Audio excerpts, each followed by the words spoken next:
Di tengah kota metropolitan yang tak pernah tidur, tersembunyi sebuah taman kota tua bernama Taman Senja. Dari luar, taman ini tampak biasa.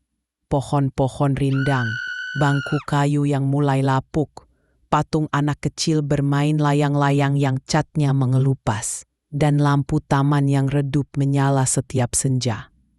Namun tak ada yang berani mengunjunginya setelah matahari terbenam. Bukan karena larangan resmi, melainkan karena Taman Senja tidak pernah benar-benar mengalami malam. Kisah ini bermula dari Maya, seorang fotografer dokumenter muda yang sedang menggarap proyek tentang ruang publik yang ditinggalkan. Ia mendengar desas-desus tentang Taman Senja dari seorang penjaga toko kelontong tua di pinggiran kota.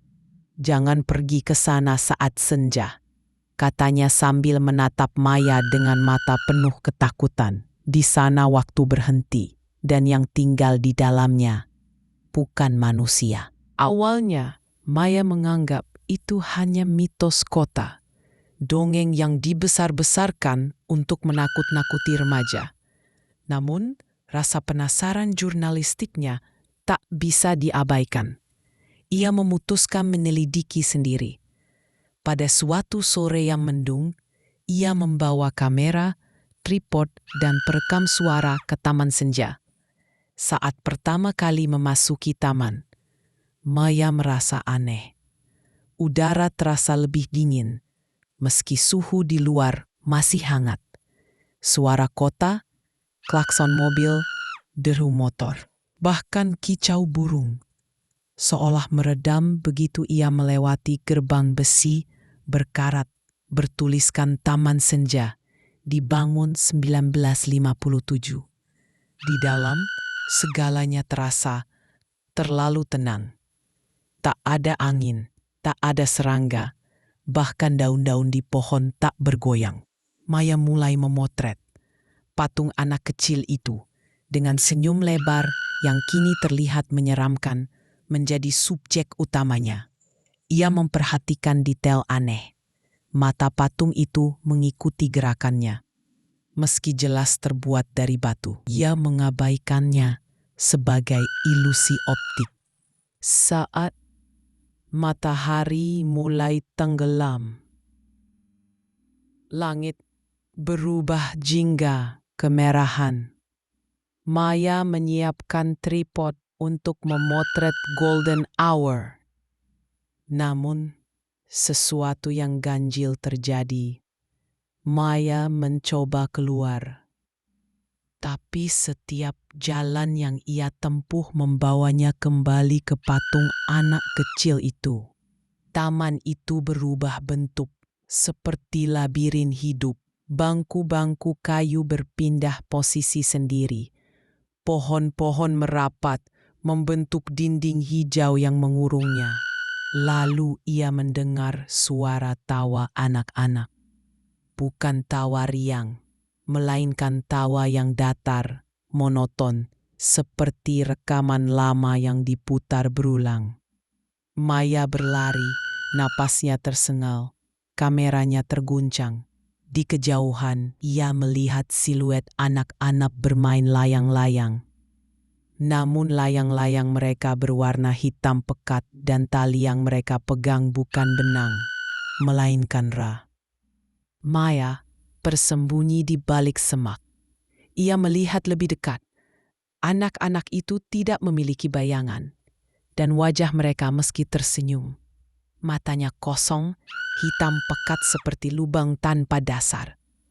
Salah satu dari mereka menoleh ke arah Maya, lalu berbisik pelan, "Kamu datang saat senja, berarti kamu milik kami sekarang." Maya berteriak dan berlari tanpa arah. Ia menabrak sesuatu yang keras, sebuah kuburan kecil yang sebelumnya tak ada. Di atas nisannya tertulis, "Di sini tidur 47 anak yang hilang. 1957-1963. Jangan datang saat senja." Tubuhnya gemetar. Ia ingat cerita lama yang pernah ia baca. Pada tahun 1957, Taman Senja dibangun di atas bekas rumah sakit jiwa anak-anak yang terbakar. Api membakar 47 pasien kecil yang tak bisa menyelamatkan diri. Mayat mereka tak pernah ditemukan. Hanya sisa-sisa mainan dan sepatu kecil yang ditemukan di reruntuhan. Tiba-tiba, lampu taman menyala. Bukan cahaya kuning hangat, melainkan cahaya biru pucat yang membuat segalanya terlihat seperti mimpi buruk.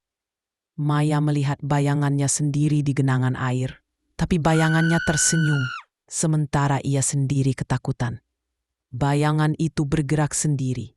Perlahan, ia berdiri, lalu berjalan menjauh dari tubuh Maya, menuju patung anak kecil itu.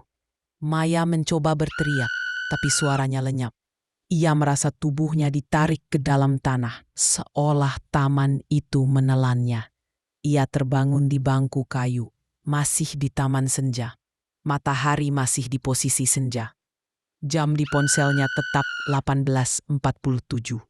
Tapi kini ia tak sendiri. Di sekelilingnya, puluhan anak-anak duduk diam, menatapnya dengan mata hitam.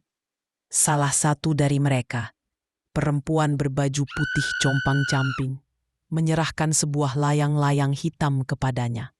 "Mainlah bersama kami," katanya dengan suara yang terdengar, seperti ribuan bisikan sekaligus.